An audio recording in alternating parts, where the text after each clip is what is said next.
Thank you very much. My name is David Gross, and I have the honor of moderating the plenary panel 2, the future of multi-stakeholder internet governance. So those of you who have been wondering about what the future of multi-stakeholder governance will be, we will have that answer by the end of the session without a doubt. What we're going to begin by doing is having each of our panelists give a very brief opening set of remarks designed to make sure that they get whatever message they particularly want you to know, hopefully something you do not already know. And then we're going to have what I hope and I'm sure will be a lively discussion. As is normal for the process we've had here, we'll be asking for audience participation a little bit later in the process. We only have about an hour, but make sure that you've got your provocative questions at the ready. So Kathy, can you start us off? Well, good morning, everyone, and hello wherever you are watching on Jolly's feed up here. So I'm Kathy Brown. I am the President and CEO of the Internet Society. The Internet Society, as you may know, is an organization that has about 90 staff around the world, but has 108 chapters that are in 92 countries. It is dedicated to the idea of the Internet, as I say, to the reality of the Internet, and to the promise of the Internet.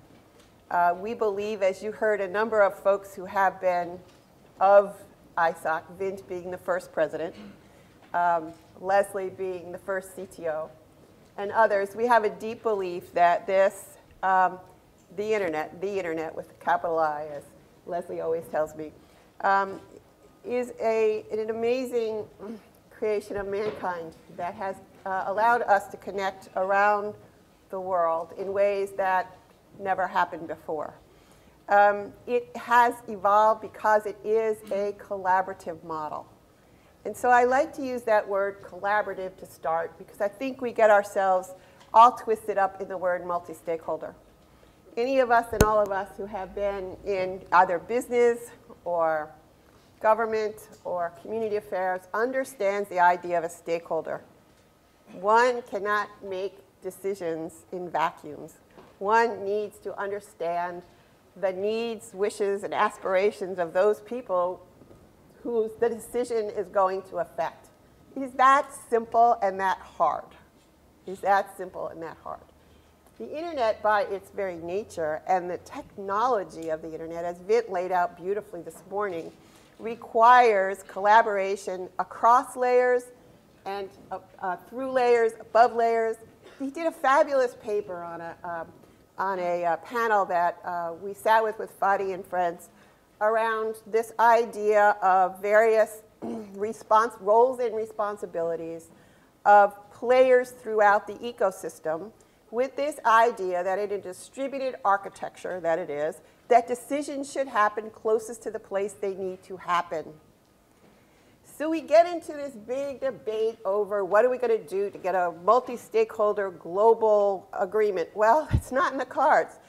We're not looking for a global agreement. We're looking for agreements. We're looking for consensus building where it needs to happen.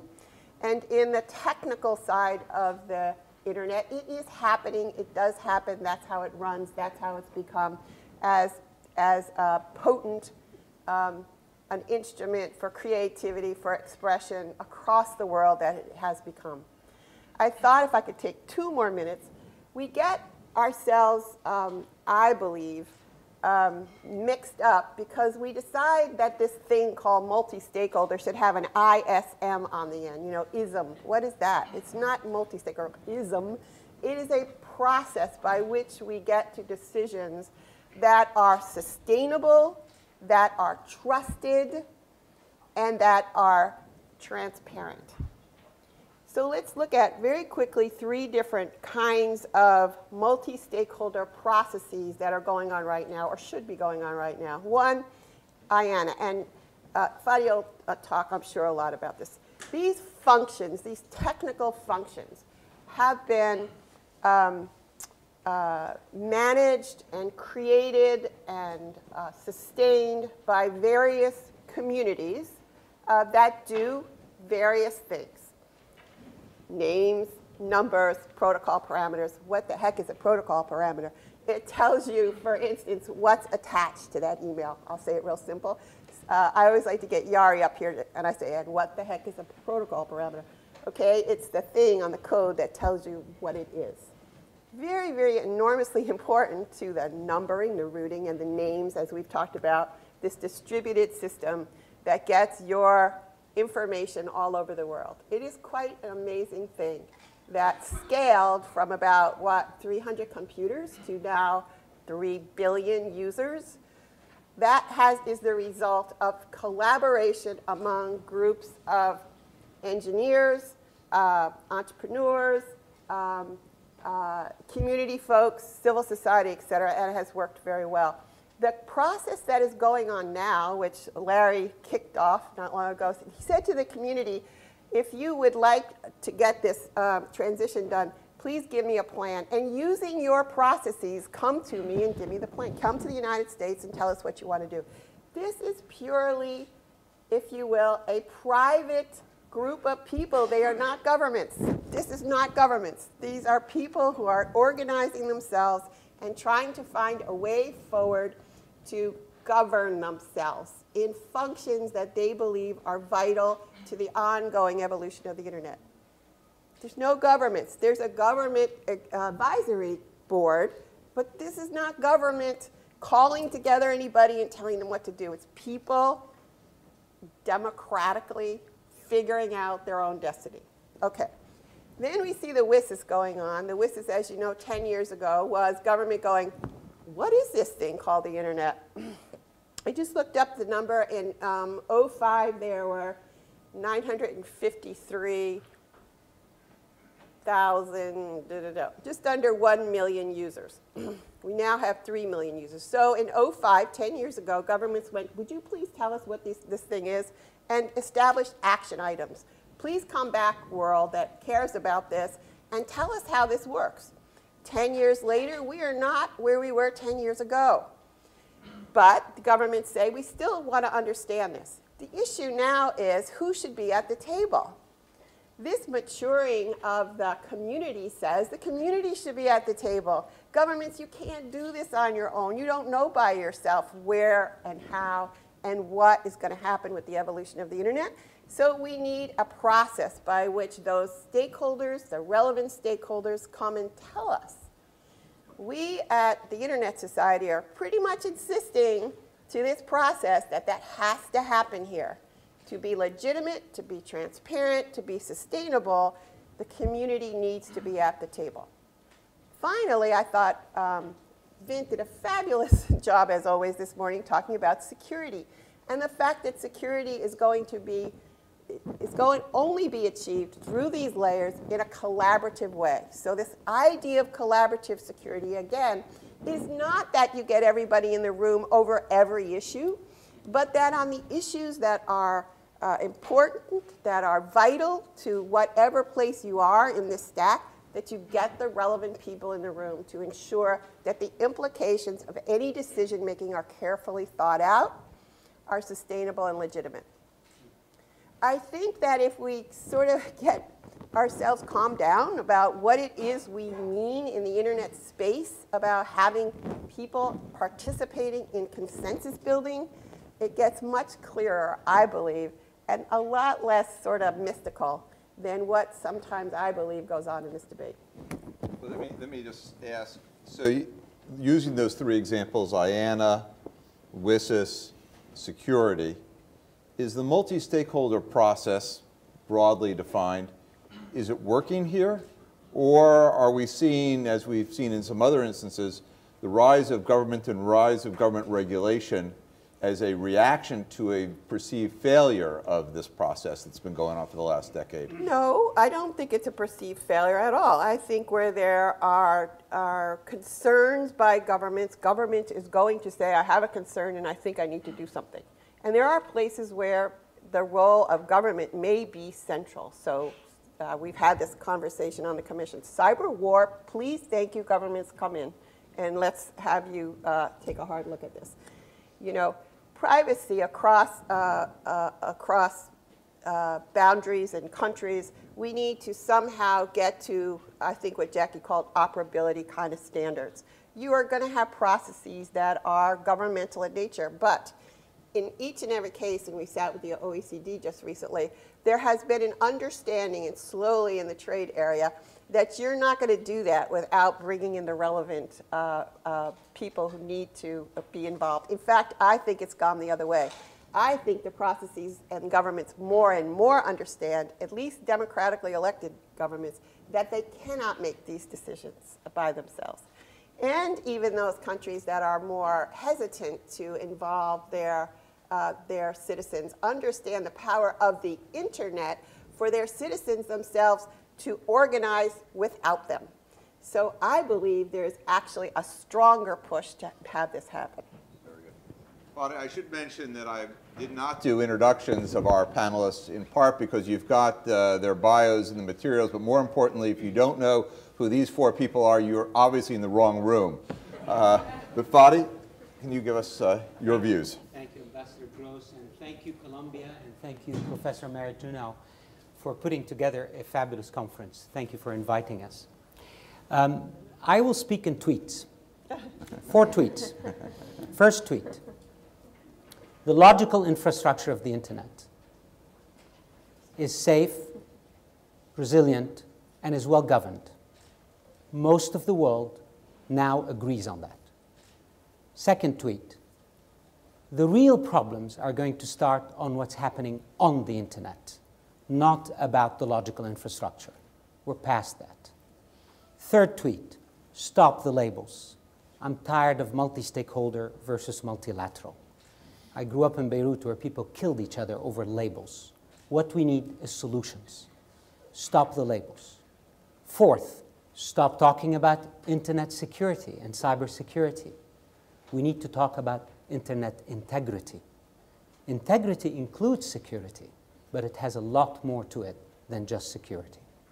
So I'll explain a couple of things I just said. First, for the last 3-4 years, we've been working very hard to make sure that the logical infrastructure of the internet, which is what ICANN coordinates with the IETF, with the regional registries, with the top-level domain operators, to ensure we have a single logical infrastructure of the internet. I am happy to tell you today, and that's the first time I say this after I've been on this job for 3 years, that that logical infrastructure is now in good hands and is safe.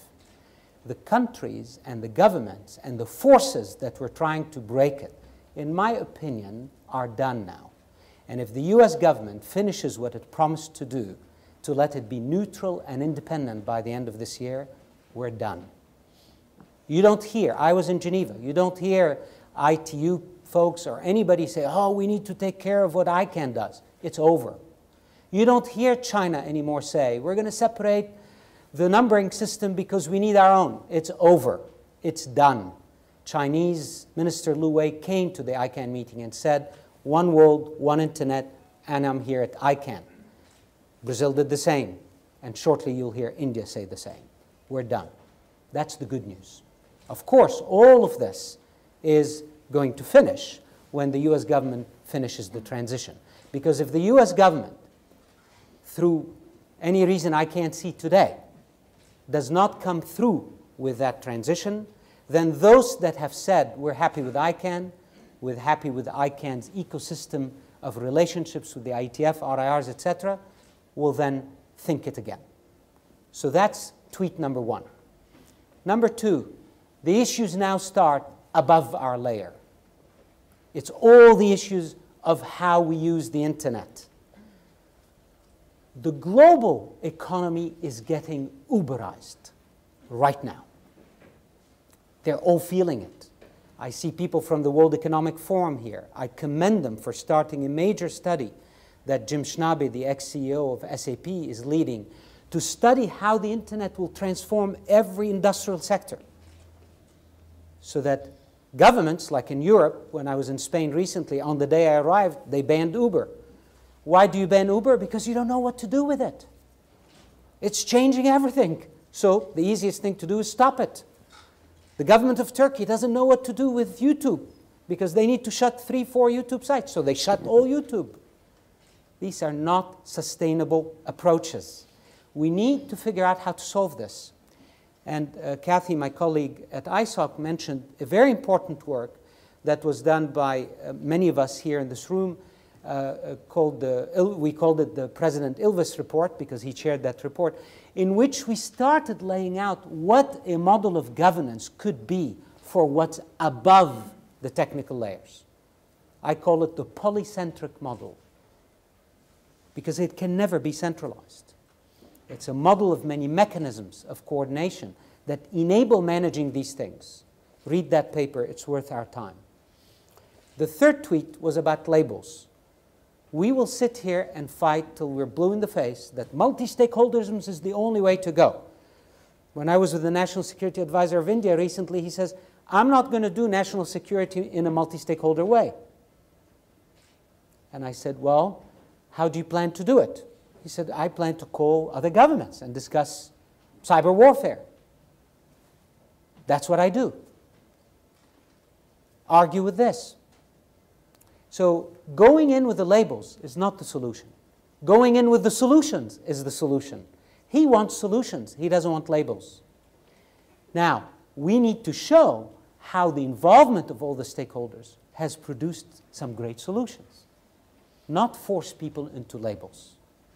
And finally, cyber integrity. We miss cyber integrity. Security is one aspect of integrity.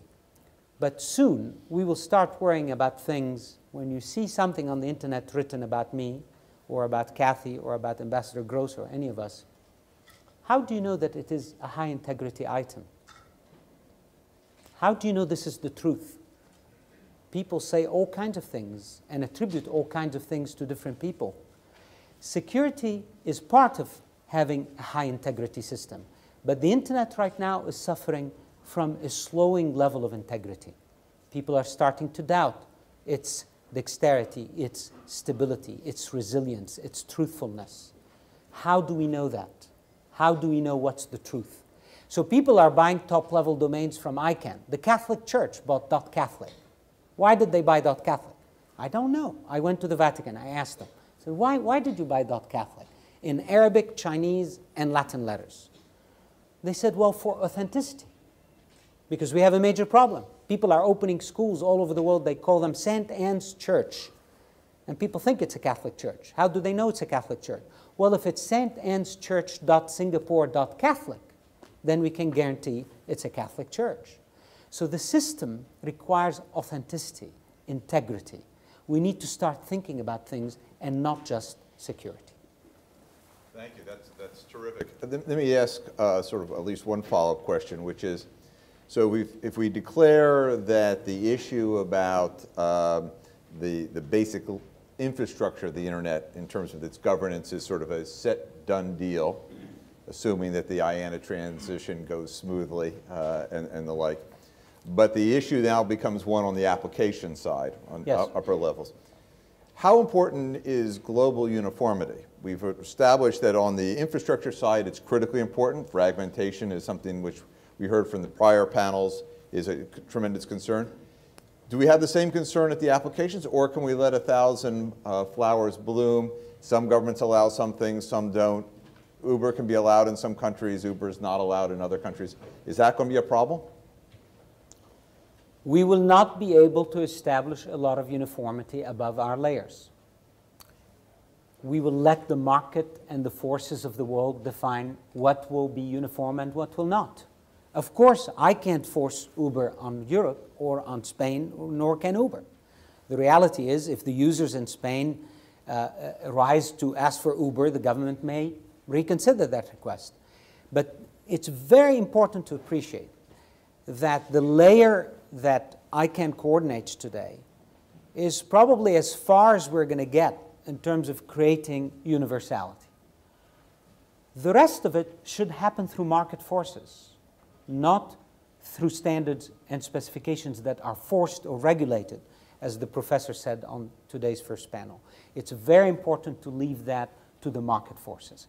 But our layer has two remaining risks, in my opinion. I mentioned the US transition, but there is another risk that I'm sure my colleague Paul Twomey will bring up. And that's inclusivity of all the right players. So when we met with Premier Li in China, Premier Li told me, we need a seat at your tables. And when we see now they went and created a new bank, it's because maybe they didn't feel they have a seat at our bank's tables. So they went and created a new bank. And guess what? Everybody's rushing to their table. But when they came to us, we told them, we will make sure the tables we have to govern our layer are available to you. And it's not enough to say they're available. It's, we need to make sure they have a seat at the table. So did India ask for that. So did Russia ask for that. So it's important that we make sure that all the players have a seat at the table. This is the second risk we face.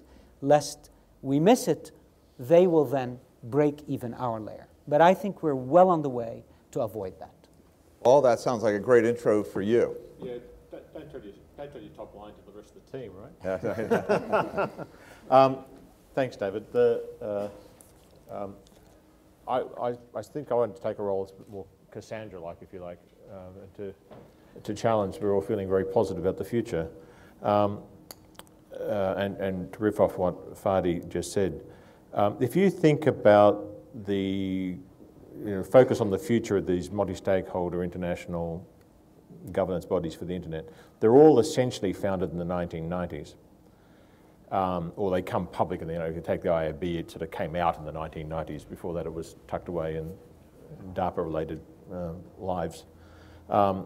And in the period of time when they came out, they reflected both the cultural aspects of their own community, which was open, bottom, participatory, meritocratic, coming out of the technical communities. They reflected, to some degree, the reality of the technology. When Bob and Vint did the protocol, it doesn't recognize geography. It doesn't recognize specific content. It carries anything. So it's a very open and ends up with a topological network, not a geographical network. But the third thing, which I think is really important, is that it all took place in a period of time when a brief period of time when there was a degree of consensus around a lot of the world around what world order is. It was at the period of time of American dominance after the end of the Cold War, and American foreign policy of itself was tended to be more on the Wilsonian end rather than the realpolitik end of American policy. And I think for those of us who were involved in these processes in the 90s, a lot of that stuff was all intermingled and we didn't pass it particularly well. But we're not in that world anymore. And in particular, if you think, Kissinger's recently written, and I think I agree with him, he's saying the most challenging problem of the international system today is conflicting views about world order. And so if you think about the views of the world order that we presently have at the moment, the United States is in some respects, the status quo power. It's nervous about overreach, but trying to maintain status quo and some innovation. You take the Europeans, they're absorbed in this, halfway between a Westphalian state system and some sort of regional system. The Chinese clearly have adopted strict Westphalian sort of rules to ease their rise, but built on a long-standing, thousand years culture of local regional cultural hegemony, used to being the Middle Kingdom. The Middle East is caught up between a fight of 70 years of Westphalianism and a cultural memory of some sort of large-scale cultural religious regionalism. The Russians strongly think they are the unique culture and state of Eurasia, and they are bluntly saying, give us the respect we deserve. Right? We're not in the same world we were in the 1990s. And I think one of the challenges we have when we look forward for these international multi-stakeholder groupings is I agree with what Fadi says. I don't think anybody at the moment is saying these things need to be destroyed. But one of the three legs of the stool is not what it was in the 1990s. And how do they maintain their ability to adapt to that new sense of a world order? I thought I'd just share some statistics with you just to give you a sense of the way things have changed. And I'm going to use internet users, which is not necessarily the right metric for the taskings of these organisations. But nevertheless, it gives us some sense of where the balance has shifted. In the year 2000, which is the year after ICANN was formed, US represented 26% of global internet users, Europe was 29%, China was 6%. In 2014, the US is 9% of internet users, China is 21%, India is 8%, Russia's nearly 3%, the rest of Europe is 16%, the rest of Asia is about 13%. So you can see there's been a significant, very significant shift. And not only has there been a shift in users, I'll also make the following point. There's also been a shift about what does this mean. A lot of these countries have gone from being people use this to this is core to our integrity of our culture, but more importantly our economy, which I want to come back to. But if you then go look at the internet bodies that I think we're talking about today, and just again I'm going to use the statistics, and I did warn everybody I was going to say this. So if you look at the ICANN board, so you look at the years in service since the formation of the board, since 1999. There's 334 years of service by board members, 33% by Americans, 27% by the rest of Europe. Since that period, less than 1% by China, 4% by India. Right? So, you know, one of these things is not like the other, right? If you look at ISOC, at least in terms of the stuff we looked at recently, and Kathy probably told me I got this wrong, the US of its board members is 46% out of a board of 13. There's lots of other countries, but it's 46%. The IAB, out of a board of 15, 9 members are from the US, 60%. The IETF, from its leadership, 16, 9 from the US, 56%. Now, I'm not here as an Australian to tell you Americans you've all got it wrong. I'm not trying to do that.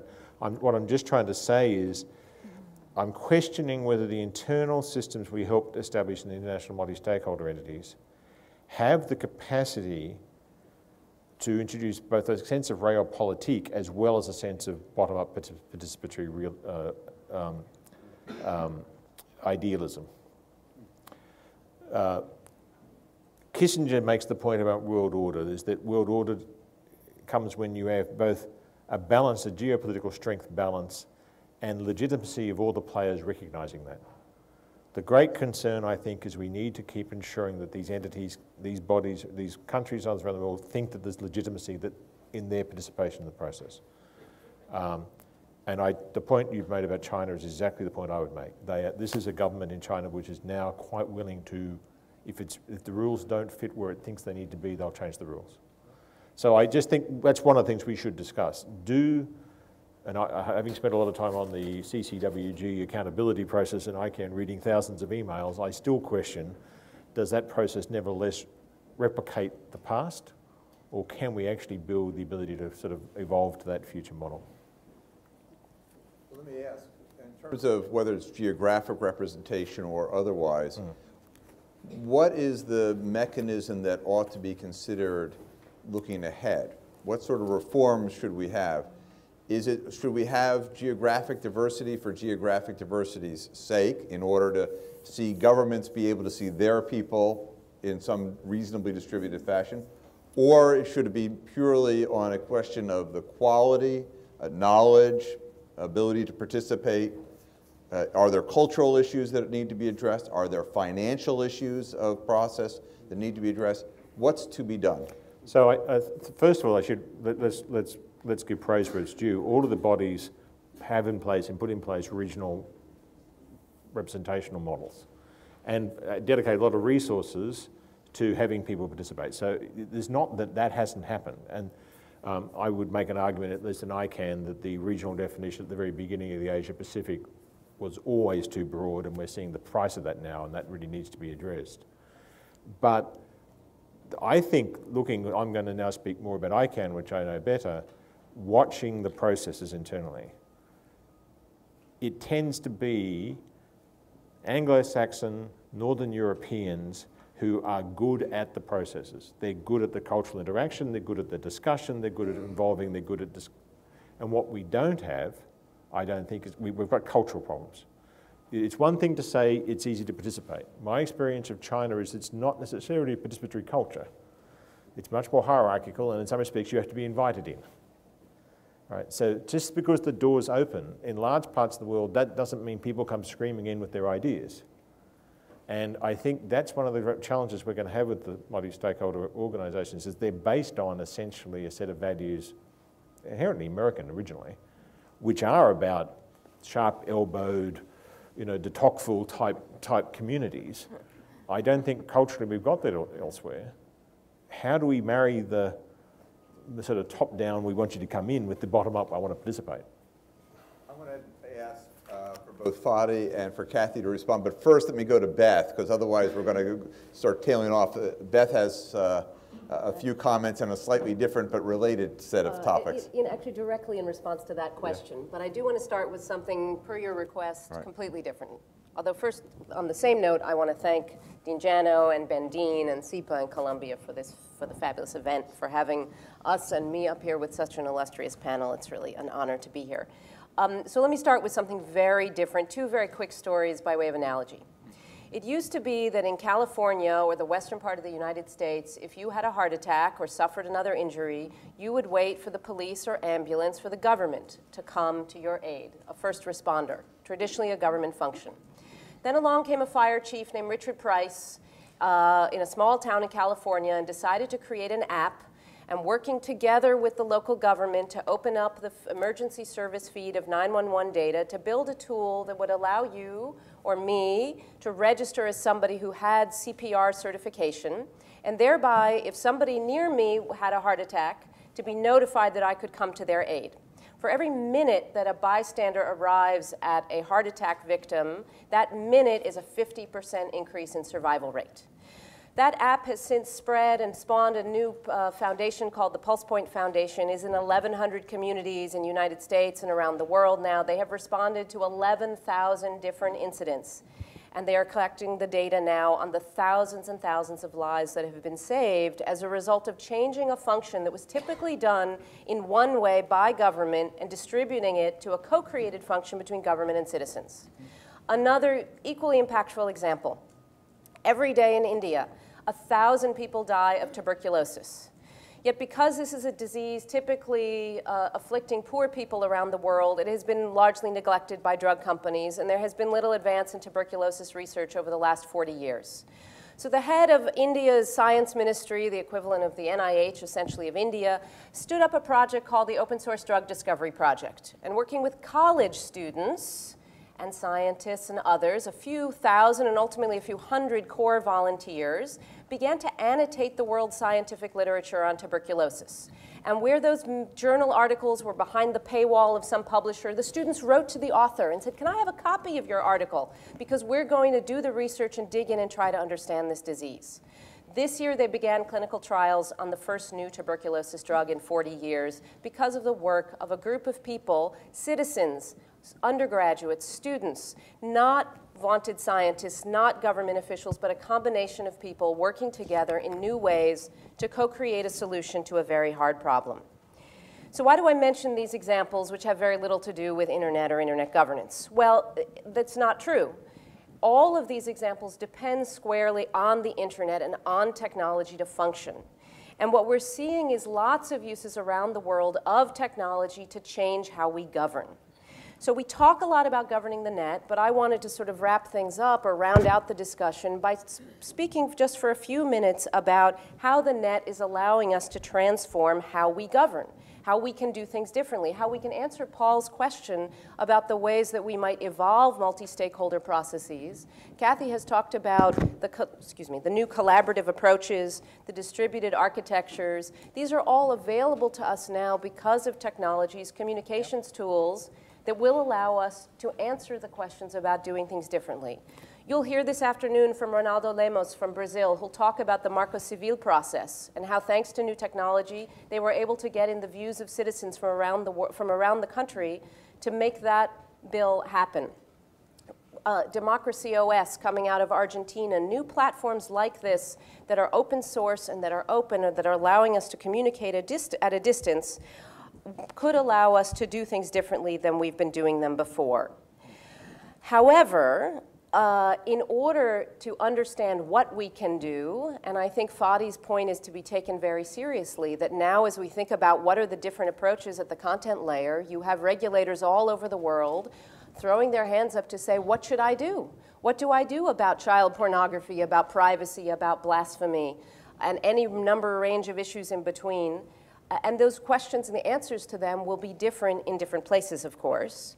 But in order to understand what to do, and the issues are complex and they are myriad, and to figure out diverse and alternative and innovative approaches, the equivalent of the pulse point, not for heart attacks, but for internet governance, we need to understand what are the different approaches are available and what are the tools that are out there that can help us to understand what to do. So let me just conclude with 2 examples. One is we're seeing the evolution of new tools that are sometimes called expert networks, sometimes called knowledge networks. Think about LinkedIn. The tools that are available to us today and only proliferating that allow us to understand who knows what their skills are, what their expertise are, that can allow us to reach out to people, to pinpoint them, not simply to open the door and crowdsource, hey, anybody want to come and participate, because they won't come. We see this not just in internet governance, but in every domain, and we can't govern differently in the hope that people might show up. But we have these tools that can allow us to reach out to people and to find them, whether on the basis of their expertise or whether on the basis of their representation of a particular group or status in society, that can allow us to get in new voices and new ways. And I think this represents an extremely important potential and evolution for evolving multi-stakeholderism from what is essentially a very 1960s concept. Multi-stakeholderism, to situate it in historical context, was a reaction to the kind of crony capitalism where only big corporations and robber barons had seats at the table. So we evolved this concept to say people who represent certain interest groups should have seats at the table. But now, thanks to these new tools, we can have approaches that allow us to say, at different stages of decision making, and Kathy makes the point that at different stages of decision making, you want different things. Lots of people in the room to give you legitimacy, a few experts in the room to give you the diversity and knowledge that you need. Whether it's trying to understand the problem or trying to develop solutions, we have these tools that can allow us to reach out to people. And the last example I want to mention is a project that has been supported by and co-created by the World Economic Forum at the behest of the Net Mondial Alliance and my group at the GovLab, is to develop what we have called the Net Mondial Solutions Map, which is essentially an interactive infographic, right now very much in the alpha stage, but is essentially a map to allow us to understand what are the different approaches to different issues, who are the actors working on those issues, and what are the organizations, so that when you are that policymaker, wherever you may be in the world, wondering, how could I approach this issue, the idea would be to provide a resource. It's not the answer. And so I would differ with you to say it's not solutions. Yeah. We don't have solutions to hard problems. We can evolve our approaches to tackle them but for that we need knowledge and we need know-how. And if we're going to evolve beyond our dated concept of multi-stakeholderism into something that allows us to be both more legitimate and more effective, then we need to know what our options are in terms of reconfiguring new sorts of institutional and organizational alliances, new ways of getting in individuals, et cetera. So I can't show you a picture of this, but it really is quite beautiful, even in its alpha stage. But I do want to say that this project, however, as a tool and as an asset and a resource to answer this question on an ongoing basis, only works with participation, because we cannot identify what those alternatives and approaches are by ourselves sitting in Switzerland or New York and whatnot, but only if we all participate. So I want to put out a call to people. What's the URL? NetMondial. Do we have the map linked to up there? Yeah. Okay, so netmondial.org. I want to invite people to take a look, and please, for folks who are in the room who have very specific expertise on different topics, you know, we have people in the room who know about broadband deployment and women's rights online and jurisdictional issues. We need your help to contribute to this map so that we give the resource to the world of knowing what those different approaches are and what they could be. Terrific. Before we go back to continuing the conversation about the future of multi-stakeholder and these organizations, Beth, you talked a lot about the broadening of access to knowledge, whether it's an E911 type of service for people with heart attacks, being able to participate by knowing what is available and who can participate. The broader we have of that participation, doesn't that put more pressure on how decisions are made? In other words, it's one thing to have access to information. Generally, I think everyone would agree, more access, better in terms of information.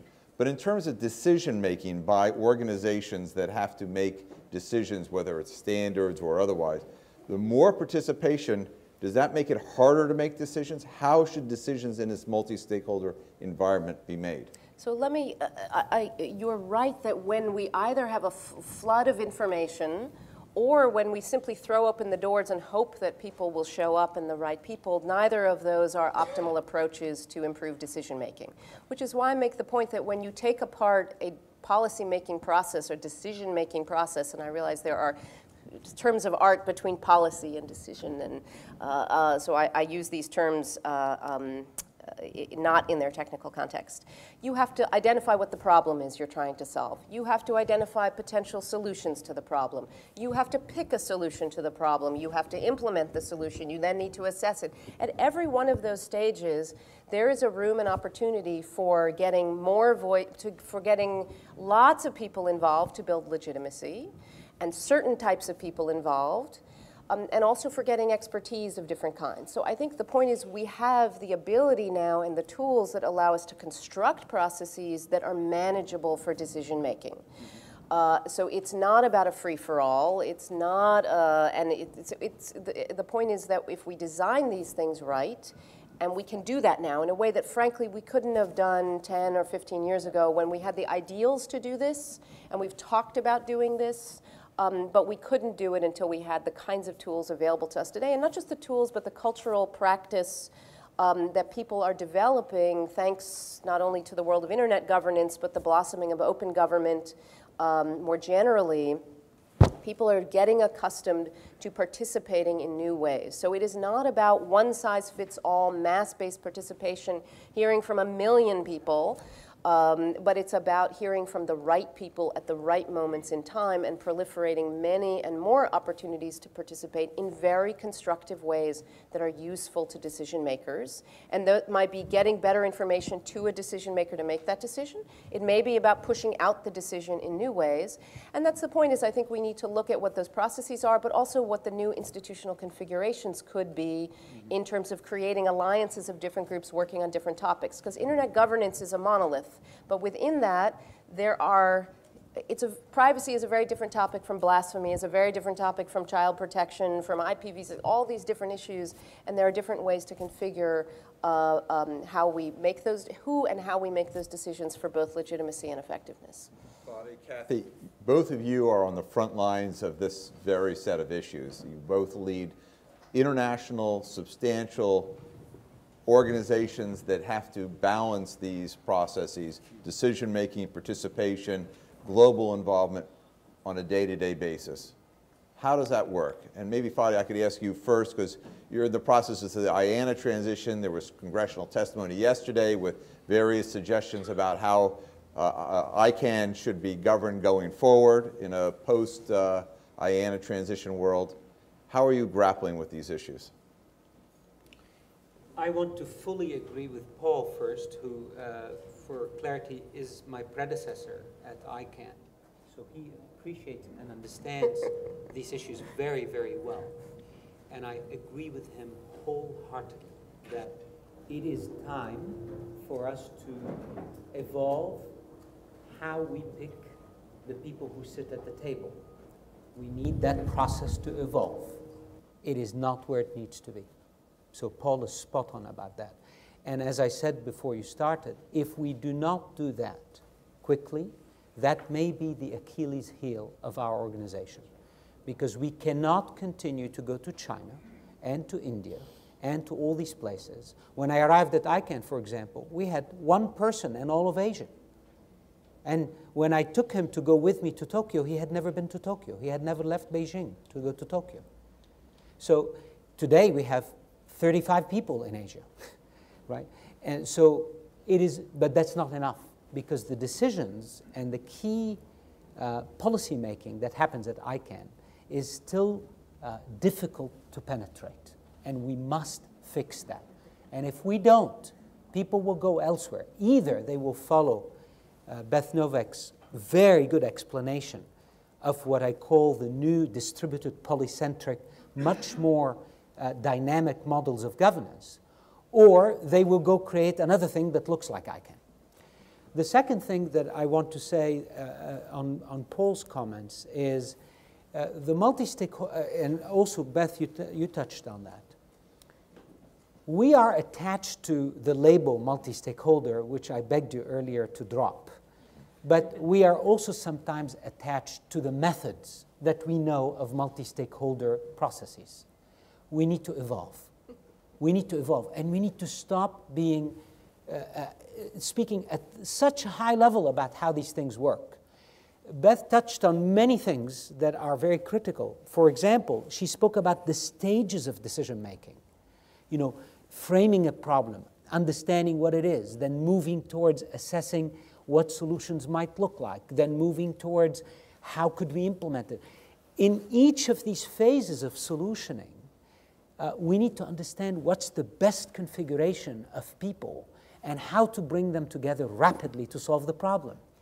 So simply saying, oh, it's got to be multi-stakeholder, doesn't address the issues we're facing today. So we need to get more detailed, and hence we are in a place of learning and many new people coming into that process and revolutionizing it. We need your help to rethink governance. And you know, Beth, with her GovLab effort in New York, is leading that effort, and she's helping many of us rethink how we govern today. So I fully agree that I don't want to be stuck with the term or the label multi-stakeholder, or frankly, even with the methods I know today at ICANN and how we've used. We need to evolve from that, because Jean Philbert, the Minister of Telecommunications in Rwanda, every time I meet him, he says, how am I going to find these solutions? You're telling me to get involved. It's much easier for me to go to the UN. I said, why, Jean Philbert? He says, well, I show up at the UN, I put my flag, somebody gives me a report, I know what's going on. It's much easier. You're telling me go into this polycentric, multi-everything model. I don't know where to start. And I don't have the money. I'm Rwanda. I can't put 50 people on this. So we need maps. This is what the NetMundial.org map is doing. Start telling people how to find things, where to find things. We need clarity on the different parts of the process. This is really the way forward. And I hope that I can, hopefully, while I'm here and beyond when I'm at ICANN, evolves to actually embrace these new methods. Kathy, you lead what I think is arguably the most successful of all the multi-stakeholder institutions. Yes. IETF is always the poster child for how things seem to work so very, very well. How do you see things moving forward? So let me clarify that the IETF, the Internet Engineering Task Force, sits inside of the Internet Society. Little known fact.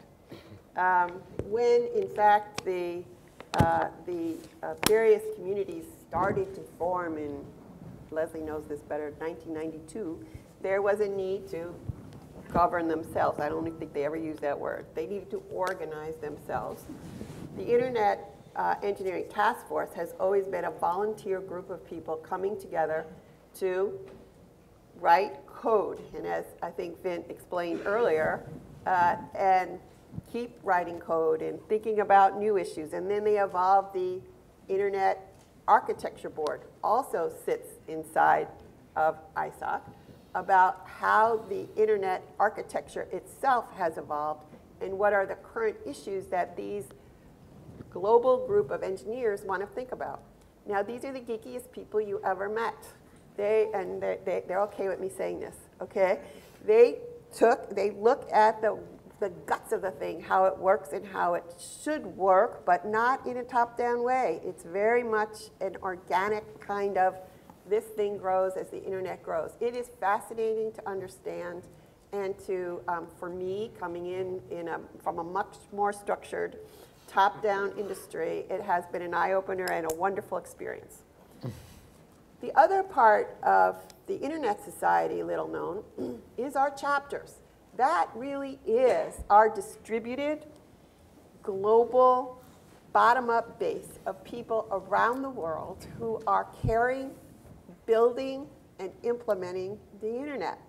So I was sitting here a little bit, I'm going to poke you just a bit about, well, you know, the great innovation is happening in the West. Is it really? So it turns out that through the amazing invitation of our folks in Africa, I get invited to what is called the Africa Internet Summit 2015 in Tunis, last week of May, and the first week of June. I invite you to the website, afnog.org, and just see the assembly of the technical folks in Africa who will come together for a week to discuss the very issues we haven't discussed very well here, i.e., how do you build it? How do you make it work? How do you ensure the integrity? How do you ensure that all of the pieces of this ecosystem are talking to each other? This happens around my space in the Internet Society, a fabulous experience for me at this stage.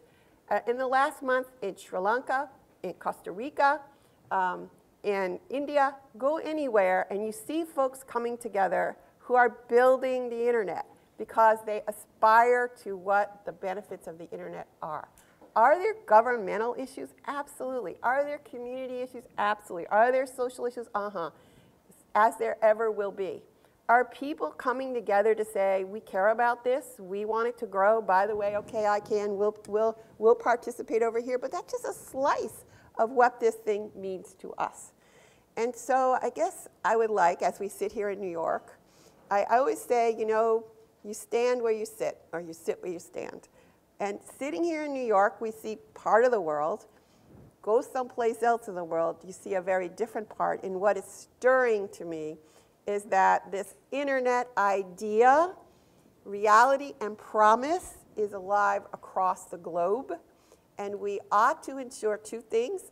I feel very strongly about this, that it not be fragmented in a way that I can't reach somebody sitting in Ghana in about 2 seconds, which I can right now. And that the governments of the world don't decide that it is too risky for them to allow the people to develop this, this network of networks the way that will benefit them. I can't think of a better note to conclude on than that optimistic, forward-looking, very progressive vision of where we are and where we're going, particularly coming out of the developing world. So let's thank our panelists for an extraordinary session.